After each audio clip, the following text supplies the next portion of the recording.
আগামী 1.5 থেকে 2 বছরের মধ্যে ত্রিপুরার পর্যটনকে নিয়ে যাওয়া হবে বিশ্ব পর্যটন মানচিত্রে, বললেন পর্যটন মন্ত্রী সুশান্ত চৌধুরী।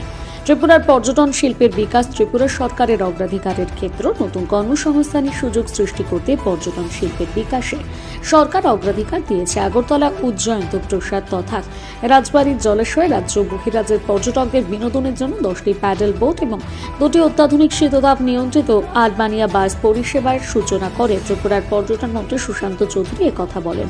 অনুষ্ঠানে পর্যটন মন্ত্রী আরও বলেন, ত্রিপুরার পর্যটন শিল্পের বিকাশে ত্রিপুরা সরকার ও পর্যটন উন্নয়ন নিগম সুনির্দিষ্ট পরিকল্পনা নিয়ে কাজ করছে। অনুষ্ঠানে পর্যটন মন্ত্রী সবুজ পতাকা নেড়ে আনুষ্ঠানিকভাবে প্যাডেল বোট ও আরবানিয়া বাস পরিষেবার সূচনা করেন। অনুষ্ঠানে পর্যটন মন্ত্রী সুশান্ত চৌধুরী সকল রাজ্যবাসীকে ইংরেজি নববর্ষের শুভেচ্ছা জানিয়ে বলেন, ইংরেজি 2025 নতুন বছর একটি খুব সুন্দর ও খুশির দিন। এই সুন্দর দিনে ত্রিপুরা পর্যটন উন্নয়ন নিগমের ধারাবাহিক উন্নয়নে এক নতুন পালকের সংযোজন হলো। ত্রিপুরা পর্যটন উন্নয়ন নিগম আগামী দিনে এমন আরও নতুন নতুন চিন্তাভাবনা পরিকল্পনা নিয়ে পর্যটন শিল্পের বিকাশে কাজ করবে। ত্রিপুরার আকর্ষণীয় পর্যটন কেন্দ্রগুলো দেখার জন্য রাজ্যের ও বহিরাজ্যের পর্যটকদের সুবিধার জন্য আরবানিয়া বাস পরিষেবা চালু হয়েছে। এই আধুনিক বাস পরিষেবার জন্য পর্যটকদের কাছে ত্রিপুরার পর্যটন কেন্দ্রগুলির ভ্রমণ আরও আকর্ষণীয় হবে। এই অত্যাধুনিক দুটি বাস ক্রয় করতে 57,83,000 টাকা ব্যয় হয়েছে। এই বাস দুটি ভারত সরকারের জেম পোর্টালের মাধ্যমে ক্রয় করা হয়েছে। ফোর্স মোটর কোম্পানি বাসগুলো তৈরি করেছে। বাস দুটিতে 17 জন করে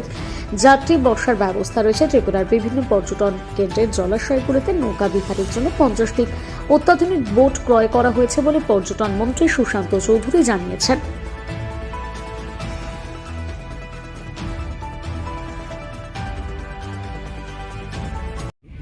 তো স্বাভাবিকভাবেই নতুন বছর মানে নতুন চাওয়া, নতুন পাওয়া, উন্মাদনা, নতুন স্বপ্ন, সেগুলো প্রত্যেকের যেন বাস্তবায়িত হয়।